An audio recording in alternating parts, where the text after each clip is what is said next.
Rich Rising, everybody. I hope that you're having a great Monday or whatever day that you want to watch this. It's timely. It's timeless. All right, the first song that I heard today in my meditation was Sweet Hour of Prayer. Sweet Hour of Prayer. That's my song, okay? I believe it's Buju Banton, and I think it's Barris Hammond. I could be wrong. But I'll put the link in, like I put the writing above my head now. I'll put it up. Okay. This was giving me to remember to pray that this is the time, the essence of now, the sweet hour of prayer, okay, which is so serene, where you are basking in the presence of the most High, feeling protected and ever serene and ever answered, ever listened to. All right. You may feel like your parents don't listen to you. You may feel like your family does not listen, or they do not see you in a light of importance. Who gives a shit? Because the Most High sees you in a life of importance. Okay? The sweet hour of prayer is when you are in gratitude, when you're sitting down in the midst of the Most High. You are sitting and meditating with yourself, basking in the energy, you know what I'm saying, in your own true energy, and sitting with it, speaking and conversing with the Most High. Is speaking and conversing is the sweet hour of prayer, I feel. And some of us need to get into that. Okay? Somebody is not doing it and they need to get into it. Okay? The first, I'm looking at these Japanese proverbs. 144 on the timer. All right. And this equals to 6. It's page 105, 87. And it says childbirth is easier than the worrying beforehand. It's always darkest before the dawn, right? It's very simple. Childbirth, okay, worrying and stressing over, oh my God, this is going to happen. It's going to push out and this and that. And we could even be talking not even about childbirth. We could be talking about a business or a project or a goal that you have and pushing it all the way out, but looking at it and being like, this is going to be difficult at the end. It's going to push out. What if there's some complications? What if it's this or that? But it's easier than you think. Okay. With the right preparation, the right tools beforehand, it actually prevents anything from, happening.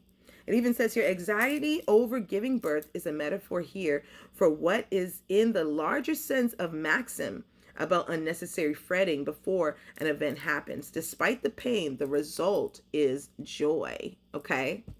So despite the stress and the worry, this is why I keep hearing sweet hour of prayer.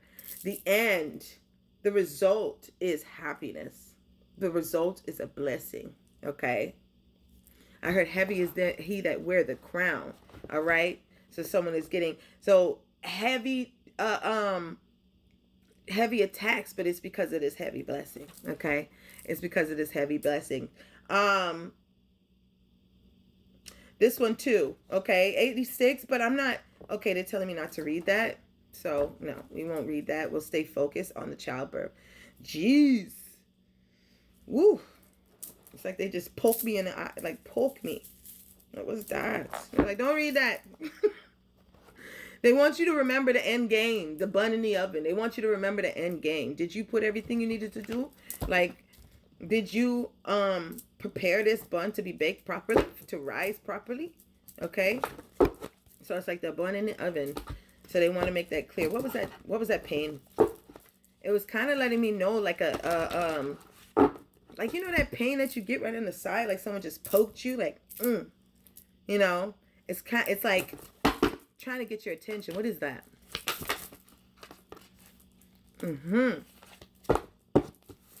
Okay, so that's what it was. It was just clarifying. Okay, so the Knight of Swords in reverse with the good luck charm in reverse. Yeah, it was clarifying. They didn't want me to go any further into the Proverbs. That's what it was. The other one had nothing to do with what we were reading. Okay, all right, and also I'm gonna go into The Secret Science by John Baines. One of my texts that I do like to refer to. I have a lot of different texts and scriptures on different things. It's good to be well versed. It's good to learn. Okay. Do not be foolish and give away your power of education and knowledge because someone says don't look too hard. Okay. 450 7 on the timer. Because someone said don't look too hard. The mastery of sex as well is just what I saw. Why are all of these things all over the place?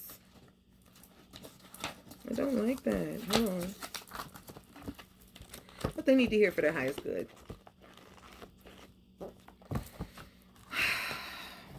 There we go. This is what you need to hear for your highest good, part 2. What does it say? Practical instructions for attaining material and spiritual perfectioning. All right. And then this one I read already. Okay. I went live and did this one, but I'm going to read it again because someone needs to hear it. Okay. It's chapter 10, which equals down to 1, the new beginning. Okay. So this is about dominion of oneself. It says dominion of oneself, the conquest of one's own universe. The practical realization of occult teaching begins with the conquest of oneself, because all those who want to unveil the secrets of nature to change their destiny must fight a battle with themselves until they are victorious. Okay? This means to find oneself, as the I generally remains unknown and in the shadows. Within the individual, innumerable tendencies, desires, and emotions arise which split his personality, causing him to appear to be both complex and fickle, acting and reacting according to the outside influence which continually occur in his life. The fact of living in a material body creates a perpetual struggle between which the spirit, or I, desires and what the body or mass desires, right? This struggle always ends with the dominion over the body, over the spirit. This situation grows more serious with the identification that is produced between the I and purely organic sensations. I am hungry or I am sleepy refers exclusively to bodily states which reflect in the I and oblige it to proceed according to those sensations. The I is like a person who is pulled to various directions at the same time. Consciousness cannot exist when the I is dominated by rival forces which push it where it does not desire to go. If we wish to be conscious, we must conquer our instincts, feelings, and emotions so the I will be the master at all times, not the slave. It is not unusual to encounter individuals who act against their own principles and wishes, because the I at these precise moments was dominated by a powerful inferior force. Given that the body is our concrete manifestation, both visible and tangible, we are the ones who put into order its complex factory, in which each workman controls the owner or the employer. Our body is a miniature universe wherein each organ represents a planetary body acting for the benefit of an intelligent all, which must be owner and governor, right? You. In order to work towards the unification of all the energies under the mandates of the I, it is essential to have a permanent and stable center of gravity, okay? That is an ideal to aspire and to hear on earth, okay? I'm going to read that again. That is an ideal to aspire to hear on earth, similar to the relationships of a root to a tree. One who has no ideals gambles with his desires, instincts, and emotions, creating complete chaos in his small universe of microisms. If we carefully observe and examine ourselves, we will realize the incredible influence that our state of mind have, how these then condition our actions. These psychic states are produced by whatever good or evil penetrates our minds.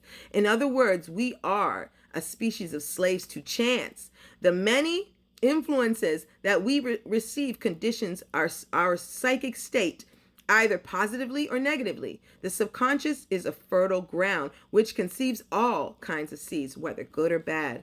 Parallel to the influences received from the outside, there are the desires which are born within the physical mass or body, whose only concerns are with their own satisfaction and pleasure, right?